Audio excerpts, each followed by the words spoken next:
이야기를 본격적으로 시작하기에 앞서 당신은 누군가를 사랑하는가? 그게 사람일 수도 있고 물건일 수도 있고 자연일 수도 있다.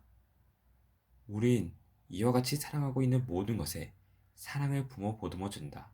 그러나 사랑 역시 변질될 수 있는 가능성이 있다는 것을 명심해야 한다. 언제든지 쾌락을 위해서라면 어떤 나쁜 짓이라도 하게 만드는 존재가 사랑이 될 수도 있다는 뜻이다. 그리고 그것의 대표적인 것이 바로 성폭력이다. 성폭력에 대해 알아보기 전에 이것이 왜 위험한 존재가 되는지에 대한 이유를 알 필요가 있다. 본인 기준으로 판단해 봤을 때 두 가지 이유가 나왔다. 첫 번째 이유는 성의 역사.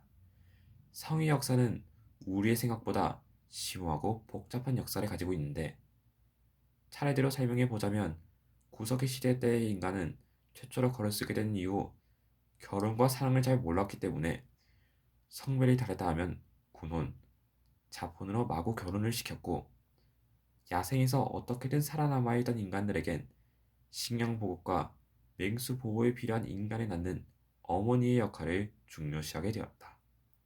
허나 신석기를 기점으로 농경과 목축이 추가되다 보니 체력이 좋은 남성이 중심이 되어 북의 사회를 이루게 되었다.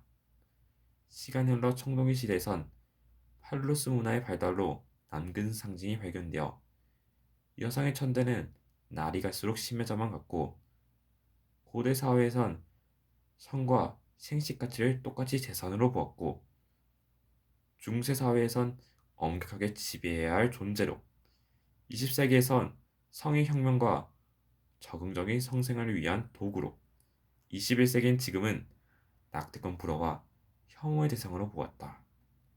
두 번째 이유는 성의 분류와 편견 때문이다. 성에는 남자, 여자 같은 일반적인 성 말고도 사회적으로 성인된 성 젠더, 성과 관련된 행위, 태도, 감정, 욕망, 실천, 정체성을 포괄하는 성적 총체인 섹슈얼리티가 있다. 이 중 과거 여러 논쟁이 오갔던 젠더를 통해 알아보기 위해 성차별과 관련된 속담 몇 가지를 설명해 보겠다. 암탉이 울면 집안이 망한다. 첫 손님이 여성이면 그 주인 집에 안 좋은 일이 생긴다. 전생에 죄를 지으면 여자로 태어난다. 계집 바뀐 건 모르고 젓가락 짝 바뀐 건 안다. 이런 속담으로 20세기부터 지금까지 남성과 여성을 지나치게 구분해 왔다는 것을 알 수 있다. 문제는 그뿐만이 아니라 성 역할과 사회적 역할도 문제로 거론된다는 점인데, 각각 행위나 태도를 남녀별로 차갑도록 적절하게 고정화시키는 것과 특정 사회적 지위로 그 사람과 연관된 타인의 사고자격을 의미한다. 이 둘이 합쳐져 성차별과 관련된 불합리한 일을 겪는다고 해도 말도, 행동도, 그 무엇도 할 수 없게 만든다. 이 두 가지 이유로 억압받은 누군가는 이 무거운 사회에서 자신의 욕망을 핑계로 성폭력, 성추행, 성매매, 뭐 있던 나쁜 짓을 해도 죄책감은 전혀 가지지 않는 그런 악인으로 타락한다. 여기까지만 들으면, 에? 그럼 그 사람의 문제니까 그 사람이 해결하면 되지 않나요? 아니면 나라에서 해결하든지 라고 질문할 수도 있다. 하지만 미안하지만 그건 우리라고 예가 아니다. 악의 평범성과 순전한 무사회라는 말을 아는가? 이 두 개념은 2차 세계대전을 일으킨 주범인 독일 나치에 의한 피해자이기도 한 독일 작가 한나 아렌트의 작품 예루살렘의 아이히만에 나오는 개념으로, 해당 책은 나치에 소속된 인물이자 독가스를 살포하는 기차로 유대인 700명 이상을 살해한 전범 아이히만의 재판에 참가한 그녀가 그것에 대한 적은 그런 기록이다. 거기서 그녀가 내놓은 결론은 나치 피해자들로 하여금 당혹스럽다 못해 화가 날 수준이었다. 그 이유는 자랑무도한 살인자로 알려진 그가 사실은 동네에서 볼 수 있는 평범한 시민이었고, 일도 뭐 게을리한다거나 마음대로 행한 것이 아닌 그저 상관의 지시에 묵묵히 따랐던 그런 근면성실한 존재라는 것이다.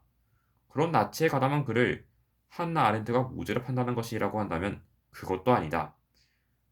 그에게 내린 그녀의 판결은 순전한 무사고의 책임이다.